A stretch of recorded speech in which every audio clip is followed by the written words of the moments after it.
오늘 본문의 말씀을 가지고 스데반의 설교 세 번째 설교를 같이 좀 살펴보도록 하겠습니다. 우리 옆에 계신 분들에게 좀 인사했으면 좋겠는데요. 오늘은 좀 이렇게 인사했으면 좋겠습니다. 모든 것이 하나님의 은혜입니다. 모든 것이 하나님의 은혜입니다. 여러분, 모든 것이 하나님의 은혜이십니까? 예. 아픈 것도, 힘든 것도, 어려운 것도, 고난 가운데 있는 것도, 예. 고개를 설레설레 흔드시는 분 계세요. 예. 그런데 모든 게 다 하나님의 은혜라는 사실을 여러분 기억하셨으면 좋겠습니다. 오늘 말씀을 듣다 보면 정말 하나님의 은혜였구나 라는 생각이 드실 거예요. 스데반의 설교 지금 세 번째 설교인데요. 지난주에 말씀드렸던 내용을 잠깐 정리해 드리도록 하겠습니다. 아마 지난주에 뭘 들었는지 전혀 생각이 안 나시는 분들이 계실 거예요. 이 자리에 앉아 있었음에도 불구하고 전혀 생각이 나지 않는, 제목은 생각나실 거예요. 스데반의 설교 두 번째, 그렇죠? 그 전주에는 뭐였을까요? 스데반의 설교 첫 번째. 똑똑하세요. 그래서 지난주 설교를 리마인드를 좀 시켜드리면, 생각을 다시 이렇게 정리해드리면요, 하나님의 약속에는 인내가 필요하다라는 말씀을 드렸어요. 그래서 하나님께서 응답하시는데 그 응답이 내가 기다리는 그때 응답되는 게 아니라 하나님의 시간표에 맞춰서 움직여지고 하나님의 시간표에 따라서 그 기도가 응답되어진다라는 그 말씀을 드렸습니다. 또 그래서 믿음에는 반드시 인내가 필요하다라는 말씀을 덧붙여서 드렸어요. 그래서 하나님께서 응답하실 때까지 우리가 믿음으로 기다릴 줄 알아야 한다라는 말씀을 드렸어요. 그래서 믿음은 이 할례와 같은 율법의 행위로 그 믿음이 완성되는 게 아니라 바로 우리가 구원받는 것이 믿음을 통해서 의롭게 되고 믿음을 통해서 구원 얻게 된다라는 말씀을 드렸어요. 그래서 종교적인 의식이나 어떤 보이기 위한 행위가 아니라 예수 그리스도의 그 십자가를 믿는 그 믿음으로 구원을 얻는다라는 말씀을 드렸습니다.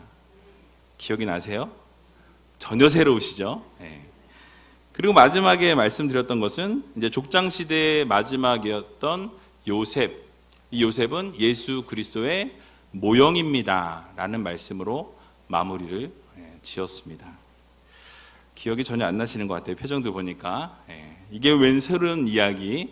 근데 오늘 출애굽 이끌었던 모세에 대한 이야기가 오늘 쭉 나오고 있는 것을 볼 수 있습니다. 모세가 등장하기 이전에 이스라엘 상황과 또 출애굽 지도자 이 모세의 출생, 그리고 모세가 자라는 성장 과정이 간략하게 언급되어 있고요. 그리고 모세가 이제 자기 동족을 구원하려다가 미디안 광야로 도주하게 되는 그 과정을 좀 그려내고 있는 것이 오늘 본문의 주요 내용입니다. 근데 그 내용을 쭉 읽어보게 되면 이 스데반 집사가 구약에 상당히 능통해 있었다라는 것을 여러분들이 좀 이렇게 아실 것 같아요. 왜냐하면 출애굽기 내용을 아예 요약을 해서 아주 간략하게 이렇게 설교로 전하고 있기 때문입니다.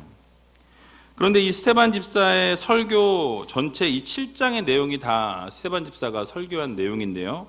그 내용 중에서 이 모세의 이야기가 가장 긴 부분을 차지하고 있는 것을 볼 수 있습니다. 여러분, 왜 스데반 집사가 설교하는데 이 모세에 대한 이야기를 이렇게 길게 늘어뜨려서 설명을 했을까요? 아세요? 왜냐하면 이 스데반 집사는 의도를 가지고 이 모세 이야기를 길게 늘어뜨렸다라는 거예요. 그 이유는 바로 이 유대인들이 지금 모세에 대해서 또 하나님에 대해서 이 바로 스데반 집사가 모독을 했던 사람이다 라고 법정에 지금 세운 상태입니다. 그래서 이 스데반 집사는 그러한 의도를 가지고 나는 지금 하나님을 사랑하고 율법도 그 안에서 무시하는 사람이 아니다라는 것을 표현하기 위해서 이 모세에 대해서 다른 부분보다 설교를 더 길게 내용을 말씀하고 있다라는 거예요. 그래서 의도적으로 모세 이야기를 길게 하면서 자신이 그 모세와 율법에 반대하는 자가 아니라 오히려 이 율법에 대해서 존경하고 인정하는 사람이라는 사실을 이렇게 드러내기 위한 그런 의도가 있다라는 거예요. 은연중에 내비치고 있는 것입니다. 근데 이와 동시에 한 가지 의미가 더 이 자리에 숨어 있습니다. 무엇이냐면 바로 이들이 유대인들은 율법의 전수자였고 하나님의 종이었던 이 모세에 대해서 너무나 거의 신격화시킬 만큼 지나치게 영웅으로 그를 이렇게 세웠다라는 거예요. 그러다 보니까 누가 가려집니까? 누가 가려져요? 하나님이 가려지는 거예요. 사실은 하나님께서 이스라엘 백성들을 이끌기 위해서 모세를 세우셨는데 그 모세를 너무 세우고 영웅시하다 보니까 그 모세를 세운 하나님은 온데간데 없어지고 그 자리에 누가 앉아 있어요? 모세가 앉아 있게 되었다라는 거예요. 그래서 모세를 너무나도 영웅시하다 보니까 그 배후에서 역사하시는 하나님의 놀라우신 능력이 가려지다 보니까 이 스데반 집사는 의도적으로 그렇게 이야기하면서 결국 역사의 주관자는 하나님이심을 강조하기 위한 하나의 방편으로 이렇게 설교를 하고 있다라는 거예요. 여러분, 그래서 모세의 이야기를 통해서 진정한 구원자는 누구시다? 하나님이시다라는 것을 드러내고 있다라는 사실입니다. 그래서 여러분, 오늘 본문을 보면서요, 그러면 어떻게 하나님께서 우리들에게 교훈을 주시기를 원하시는지를 좀 살펴보기를 원합니다.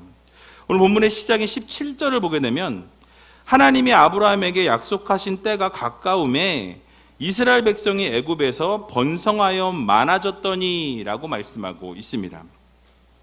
여러분, 창세기 46장 27절에 가보게 되면요, 애굽에 도착했던 이 야곱의 식구들이 몇 명이라고 나와 있죠?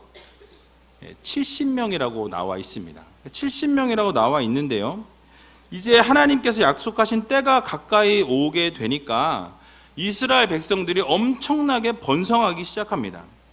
즉 하나님께서 약속하신 대로 이 애굽 생활을 통해서 400여 년이 흐른 뒤에 장정만 60만이 되는, 그리고 여자와 아이들까지 합쳐서 한 학자들은 200만으로 추정하는데요, 200만이 넘는 거대한 민족이 번성하게 되어서 출애굽을 하게 되었다라는 사실이에요. 여러분, 이스라엘 백성이 이 애굽 이주가 한 430년이 걸렸다고 하는데요, 이거를 제가 수치적으로 환산을 해보니까 200만으로 따졌을 때 무려, 놀라지 마세요, 28,570배로 인구가 증가했어요. 그러니까 2만 배 이상, 거의 3만 배에 가까운 숫자로 400년 만에 늘어나게 되었다라는 사실입니다. 학자들에 의하면요, 이러한 인구 증가는 자연적으로 일어나기가 힘든, 자연적으로 이렇게 인구 증가가 하게 되면 이렇게 28,000배에 가까운 인구 증가가 일어날 수 없다라고 이야기하고 있어요. 그러니까 폭발적인 이 자연적인 인구 증가가 그냥 일어나게 되었을까요? 저는 아니라고 생각합니다. 성경에 나와 있지는 않지만 이것엔 분명히 하나님의 역사하심과 인도하심이 있다라고 여러분 믿으시기 바랍니다. 그래서 인간의 이 인구 증가조차도 하나님께서 모든 것들을 주관하셔서 이끌어 가신다라는 사실을 여러분 모두 믿으시기 바랍니다. 게다가 18절과 19절을 보게 되면요, 이렇게 말씀하고 있어요. 요셉을 알지 못하는 새 임금이 애굽 왕위에 오르매 그가 우리 족속에게 궤계를 써서 조상들을 괴롭게 하여 그 어린아이들을 내어버려 살지 못하게 하려 할세라고 말씀합니다. 자, 요셉을 알지 못하는 애굽의 왕이 새로운 나라를 다스리게 될 때에 이스라엘 백성들을 핍박하기 시작하고 고난을 주기 시작했다라는 거예요. 뭐 때문에요? 너무나 인구가 기하급수적으로 늘어나니까 그들을 핍박해서 그들을 자기 수하에 두기 위해서, 노예로 삼기 위해서, 또 그들이 너무너무 잘하니까 두려워지기 시작한 거예요. 너무 갑자기 급증하니까 무서워지기 시작했다라는 거예요. 그래서 사내 아이들을 죽이는 조치까지 취하게 되었다라고 성경은 말씀하고 있습니다. 여러분, 이런 애굽의 정책이 단순한 정치적인 이유에서만 이런 일들이 일어났다고 여러분 생각하십니까? 저는 그렇게 생각하지 않아요.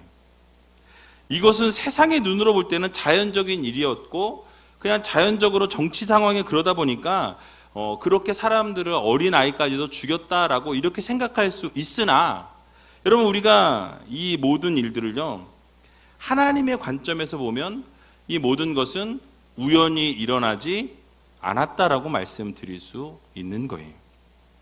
무엇입니까? 바로 이 모든 역사는 철저하게 하나님의 계획과 섭리 안에서 이 모든 것들이 이루어졌다는 사실을 여러분 모두 믿으시기 바랍니다. 그래서 이 모든 것이요 하나님의 섭리와 계획에 따라서 진행되어지고 움직여졌다라는 거예요. 하다못해 이렇게 핍박하고 압제하고 아이를 죽이는 일들까지도 하나님께서 모든 일들 가운데 함께 하셨다는 사실이에요. 여러분 그 이유는 17절에 보니까요 하나님이 아브라함에게 약속하신 때가 가까움에 라고 말씀하고 있는 것을 볼 수 있습니다.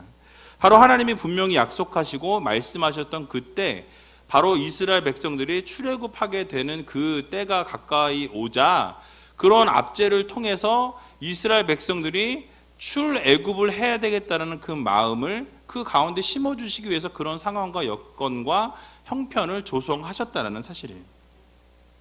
그래서 하나님께서 결국 이 이스라엘 백성이 다른 땅에서 분명히 나그네가 될 것이라고 창세기 보면 말씀하고 있어요.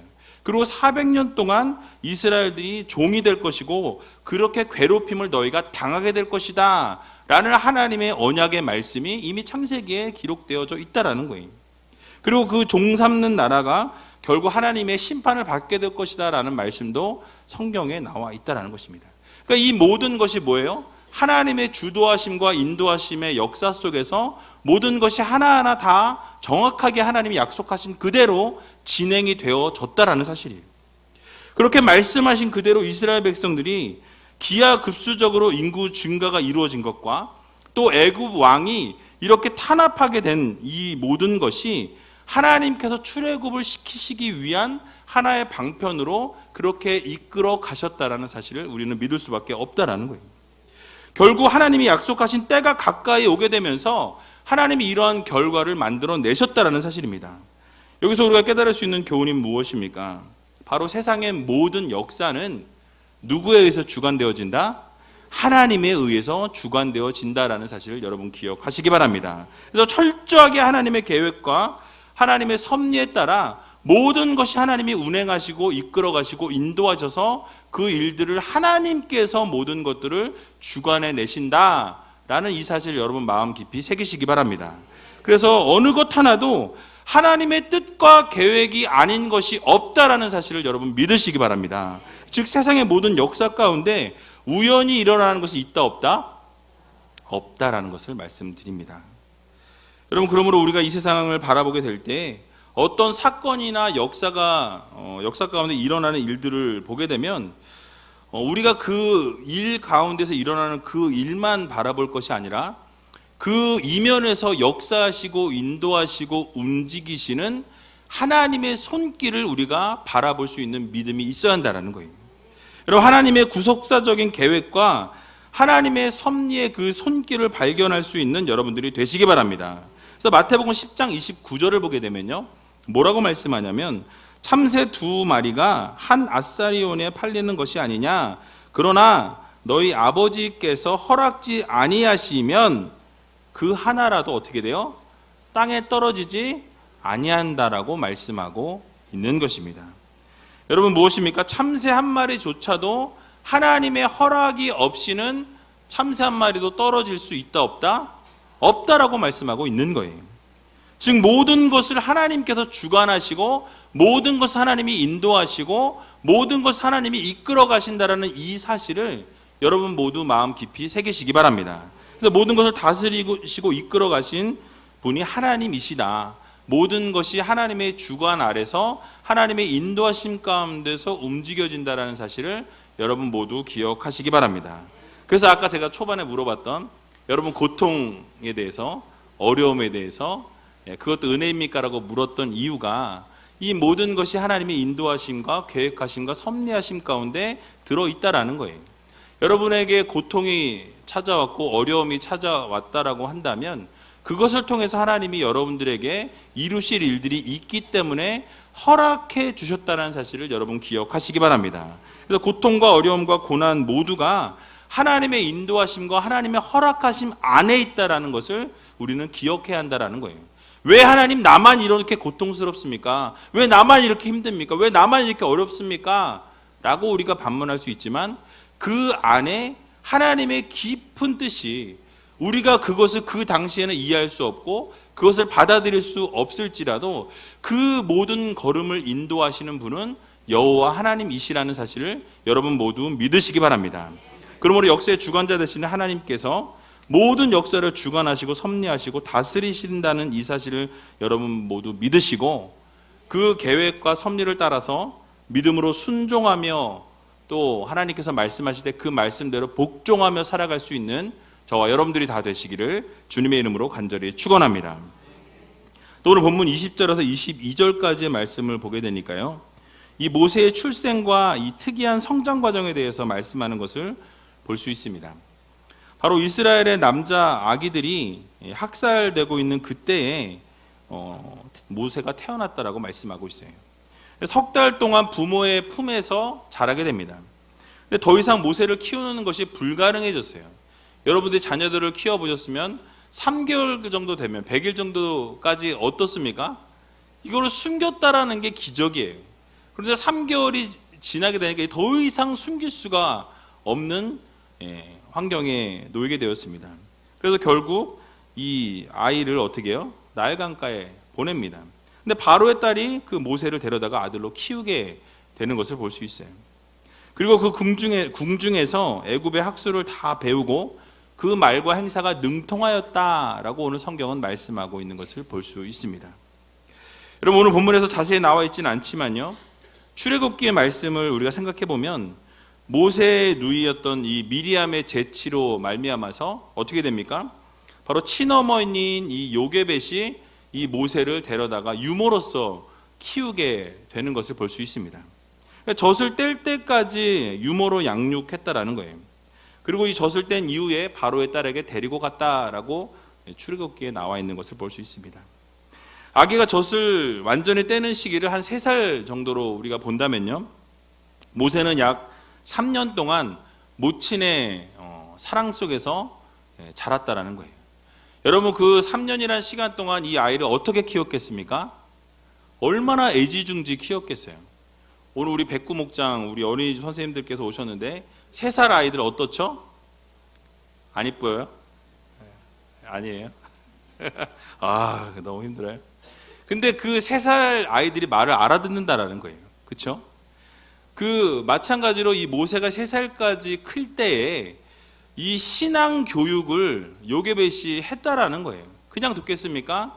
너는 히브리인이야. 너는 하나님의 귀한 백성이야. 하나님의 족속이야.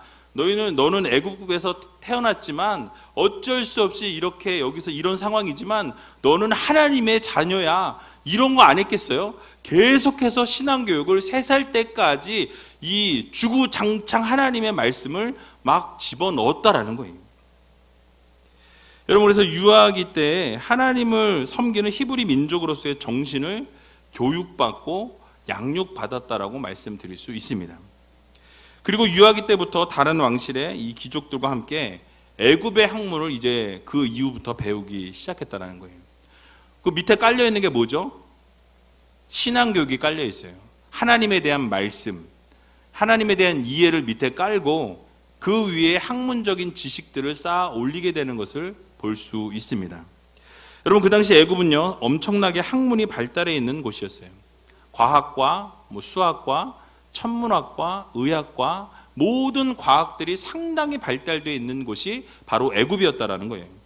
매우 뛰어난 지혜자들이 많이 있는 곳이었습니다. 근데 그곳에서 모세는 최고의 그 애굽 학문을 뛰어난 학자들로부터 개인 교습을 아마 받았을 거로 생각됩니다. 왜냐하면 왕족이었기 때문에. 그래서 인쇄술도 또 발달해 있었다라는 거예요. 여러분들이 아시는 것처럼 그 당시 애굽은 그 공부했고 연구했던 모든 학문들을 보존하기 위해서 나일강가에서 자라고 있던 그 갈대들을 가져다가 파피루스라는 걸 만들었어요. 보신 적 있는지 모르겠어요. 이렇게 그 뭐라 그러죠? 우리나라 왜 한지처럼 그것처럼 이 갈대를 갖다 다 누르고 막 해가지고 파피루스라는 그 종이 비슷하게 이렇게 만들었습니다. 거기에다가 글을 써가지고 그거를 기록으로 남기는 그런 기술을 애굽에서 처음 사용했다라는 거예요. 이 파피루스를 만들어서 글을 기록하는 기술이 애굽에서 처음 시작되었습니다. 이와 같은 학문과 기술은요, 훗날에 모세가 이 몇백만의 백성들을 인도하고 또 성경을 기록하는 일에도 분명히 그 기반이 되었다라는 것을 우리가 추측해 볼 수 있다라는 거예요. 물론 이게 성경에 나오지는 않습니다. 근데 우리는 추측해 볼 수 있어요. 그러니까 그런 학문적인 것을 배웠기 때문에 그것을 기반으로 해서 성경을 또 기록하게 하는 그런 일들이 그를 통해서 일어나게 됩니다. 그러므로 사랑하는 우리지교회 성도 여러분, 하나님께서는 모세를 들어 쓰시기 이전에 어떻게 하셨습니까? 그를 먼저 훈련시키시고 준비시키셨다라는 거예요. 먼저 신앙적인 베이스를 밑에 깔고 그 위에 학문적인 것을 올리게 하셔서 그를 통해서 모든 이스라엘 백성들을 이끌어갈 수 있는 놀라운 믿음의 지도자로 하나님께서 계획하고 섭리하셔서 세워내셨다라는 사실이에요. 어렸을 때는 최고의 지혜인 신앙을 전수받고요, 자라면서는 최고의 학문을 배우게 하셨고, 그 이후에는 하나님의 백성으로서 나중에 이 오늘 말씀 본 것처럼 그 살인을 하게 되죠. 그 이후에 광야로 들어가서 40년이라는 시간 동안 훈련을 받게 됩니다. 결국 하나님이 80세부터 이 모세를 사용하시는데요, 그 이전까지는 뭐예요? 하나님이 사용하기 위한 훈련의 과정인 거예요. 계속해서 다듬으시고 깎으시고 사람을 죽이는, 쳐 죽이는 그런 사람을 하나님께서 깎으시고 다듬으셔서 결국은 하나님의 훈련을 통해 놀라운 하나님이 그것을 이끌어가는 지도자를 만들어 내셨다라는 사실입니다. 이처럼 우리는요, 바로 하나님께 쓰임받기 위해서 준비되고 훈련되어져야 한다라는 거예요. 그것이 아무런 쓸모가 없는 것 같고 또 도움이 되지 않는 것 같으나 그것이 모두 하나님의 섭리와 인도하심 가운데 있다라는 사실을 여러분들 모두 기억하시기 바랍니다.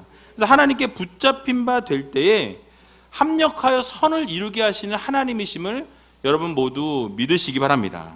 그래서 그 훈련을 받게 될 때 열심히 훈련 받으셔야 돼요. 열심히 준비하셔야 된다는 거예요. 그래서 여러분들 신앙 고백을 하다 보면 이야기를 나누다 보면 그런 이야기들 많이 하세요. 예전에 어떤 성경 공부를 했는데 그게 여기에서 너무 많은 도움이 됐어요 라고 이야기하시는 분은 참 많이 있어요. 또는 예전에 어떤 곳에서 이런 교육을 받았는데 그 교육이 지금 이렇게 하는데 너무나 많은 도움이 되었습니다 라는 이야기들을 하시는 분들을 참 많이 보게 됩니다. 그것은 무엇이냐면 그만큼 그 배운 그것은 결국 어떻게 해요? 써먹게 된다라는 사실이에요. 마찬가지로 여러분, 모세가 만약에 하나님께서 이렇게 붙잡고 인도하여 주시고 열심히 준비하고 또 준비하게 만드셔서 결국 학문만 만약에 근데 그 배우고 신앙을 몰랐다면 훗날 하나님께 쓰임을 받을 수 있었을까요? 절대로 없다라는 거예요. 그래서 함께 이렇게 고난받는 일을 택하는 결단을 내리는 그 동기에는 그 신앙적 교육이 밑바탕에 깔려 있기 때문에 내가 이스라엘 백성들을 위해 일을 해야 되겠다, 그들을 내가 품어야 되겠다라고 생각하게 된 것은 신앙적인 교육이 그 밑에 깔려 있었기 때문이라는 거예요. 반대로 신앙만 있고 학문과 지식이 만약에 이 모세에게 없었다고 여러분 상상해 보시기 바랍니다. 광야에서 인도해내는 지도자로 서기에 부족했다라는 거예요. 분명히 이 성경도 율법도 기록하지 못했을 거라는 거예요. 그러나 하나님께서 그를 통해서 다 준비하시고 훈련하셔서 결국은 그를 지도자로 세우시고 모든 것을 세우기 이전에 모든 것을 다 준비하시고 계획하시고 훈련하셨다라는 사실입니다. 그러므로 우리는 이 세상의 학문을 연구하고 공부하는데도 게을리해서는 안 된다라는 거예요. 성경을 제가 읽지 말라는 얘기가 아니에요. 성경에도 능통해야 하지만 세상적인 지식도 우리가 알아야 한다라는 거예요. 세상적인 거 다 버리고 성경만 읽고 성경만 쓰고 맨날 예배만 드리고 막 이래라. 이상한 종파 아니에요? 그러니까 하나님 말씀뿐만 아니라 우리가 세상적인 지식도 쌓아 나가야 한다라는 거예요. 우리 학생들한테 만약에 뭐 너는 성경만 하고 공부는 아예 하지 마, 그거는 아닌 거죠. 하나님의 말씀 가운데 있으면서도 세상적인 지식도 우리가 쌓아 나가야 할 필요가 있다는 것입니다. 성경에만 능통할 것이 아니라 세상적인 학문도 열심히 배우고 익혀야 한다는 거예요. 그리고 준비되어지고 훈련되어져야 합니다. 그리고 준비되어지고 훈련되어지면 하나님께서 때가 되면 반드시 사용하여 주신다는 사실을 여러분 모두 믿으시기 바랍니다. 그래서 우리가 나이가 많으시든지 적으시든지 하나님께 쓰임받기 원하시면 여러분들 준비되어지고 훈련되어져야 한다는 거예요. 그래서 여러분 계속해서 훈련받는 거를 두려워하시면 안 된다는 거예요. 여러분 그 행복 아카데미 얘기를 안 할 수가 없어요, 여기서. 70세 되시는 분들이 성경 암송을 막 달달달달 외우세요. 누구라고는 얘기를 안 할게요. 많으시거든요. 나이가 많으신데도 그분들이 머리가 좋아서 그렇게 암송하실까요? 물론 좋으신 것도 있을 거예요. 그런데 그만큼 말씀에 대한 사모함, 그리고 이 말씀을 내가 정말 곱씹어 먹어야 되겠다는 어떤 그런 결단과 함께 아침부터 저녁 때까지 주구장창 그 말씀을 암송하는 거예요. 그리고 일주일 있다가 와서 암송을 완벽하게 해내시는 걸 보면서 그게 뭡니까? 훈련이에요. 그게 바로 훈련입니다. 그걸 통해서 하나님께서 그들을 사용해 주시는 거예요. 언제? 모르죠. 나중에 애들, 학생들 가르치는 교사가 될지, 어떤 목장에서 가르치는 목자가 될지, 그거는 하나님께서 쓰시는 거니까 하나님께서 그렇게 쓰시기 편한 도구들이 되기 위해서 우리는 훈련되어지고 그 때가 될 때까지 준비되어져야 한다는 사실을 여러분 모두 기억하시기 바랍니다. 그래서 지혜와 이 성경적인 지혜와 세상적인 지식 모두를 쌓아 나가시고 하나님이 원하시는 그 분량에 이를 때까지 우리가 계속해서 준비하고 훈련되어질 수 있는 귀한 우리제일교회 성도님들이 다 되시기를 주님의 이름으로 간절히 축원드립니다. 마지막으로 23절부터 28절까지의 내용을 우리가 좀 살펴보면요, 모세가 결국 자기 동족을 구원해 내야 되겠다라는 결단을 하게 되는데요, 오히려 어려움을 당하는 모습을 볼 수 있습니다. 그리고 결국 그것을 통해서 미디안 광야로 도주하게 되는 계기가 되었어요. 결국 이스라엘 백성들이 고통당하고 있는 애굽의 압제를 당하는 것을 보고 참지 못하고 어떻게 합니까? 때려 죽였다라고 성경은 말씀해요. 그리고 그를 파묻었습니다. 그런데 오늘 읽은 23절을 보게 되니까요, 나이 40이 되매 그 형제 이스라엘 자손을 돌아볼 생각이 나더니 라고 이렇게 말씀하고 있습니다. 그러니까 나이가 40세가 되어서야 그제서야 뭐예요? 형제를 돌봐야 되겠다라는 마음을 가졌다라는 거예요. 나이 40이 돼서야. 좀 늦었죠, 그죠? 조금 일찍 시작했으면 더 좋았을 거를. 그런데 나이 40이 돼서 돌아볼 생각을 하기 시작했는데요, 그때 결단을 내려서 그때 바로 사용하신 것이 아니라는 거예요. 여러분 그 40세 결단을 내리고 일을 하겠다라고 했는데 결국 어떻게 됩니까? 문제가 생겼어요. 뭐예요? 모세가 준비되어지지 못한 거예요. 자기 나름대로는 훈련되어졌고 다듬어졌다고 생각하지만 하나님께서 보실 때는 아직도 멀었다라는 거죠. 결국 그것을 통해서 40년이라는 시간을 광야에서 더 깎으시고 다듬으셔서 결국 80세가 되어서 그를 하나님께서 들어 쓰시는 것을 볼 수 있습니다. 여러분, 원통한 일을 보면서 보호하고 압제하는 이 모세가요, 결국 사람을 쳐 죽였다고 말씀드렸는데요, 사실 그냥 모른 채 하고 지나갈 수도 있었던 상황이었어요. 그런데 모세는요, 이스라엘 편에서 이제 움직이기로 마음을 먹었기 때문에 그렇게 움직였습니다. 그런데 오히려 이스라엘 사람들이 뭐라 그러냐면, 누가 너를 관원장과 재판장으로 세웠느냐 라면서 뭐라 그래요? 너도 나를 죽이려고 하느냐라고 이렇게 이야기를 하는 걸 볼 수 있어요. 애굽 사람을 죽인 것처럼 나도 죽이려고 하냐면서 소리를 지르게 됩니다. 여러분, 이스라엘 백성들을 돌아볼 생각에 이 도움의 손길을 뻗게 되지만요, 오히려 좋지 못한 결과를 가지고 왔다라는 사실이에요. 여러분, 이 일을 계기로 모세는 40년이란 광야 생활을 시작합니다. 근데 이 모든 것이 사실은 하나님의 계획과 섭리 안에 저는 있다고 믿습니다.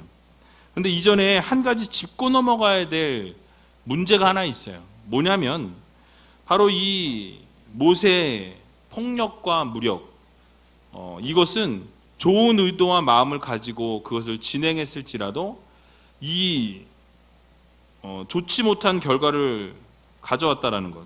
그러니까 결국 마음은 좋은 의도를 가지고 시작했지만 그것이 무력이고, 그것이 만약에 어떤 힘으로, 폭력으로 그것을 하게 되면 정당화될 수가 없다라는 사실이에요. 그래서 애굽 사람을 죽인 것이 정당화될 수 없다라는 거예요. 아무리 좋은 동기와 좋은 의도를 가지고 그 일을 했을지라도 그것이 폭력이나 무력으로는 정당화될 수 없다라는 것입니다. 물론 교회 안에서 이런 폭력과 무력이 사용되는 일은 없어요. 근데 소위 말하는 이 강자들의 약자를 괴롭힘, 교회 안에서 강자라고 하면 어떻게 보면 이렇게 앞에서 이끌어 가시는 분들, 그런 분들이 강자라고 볼 수 있죠.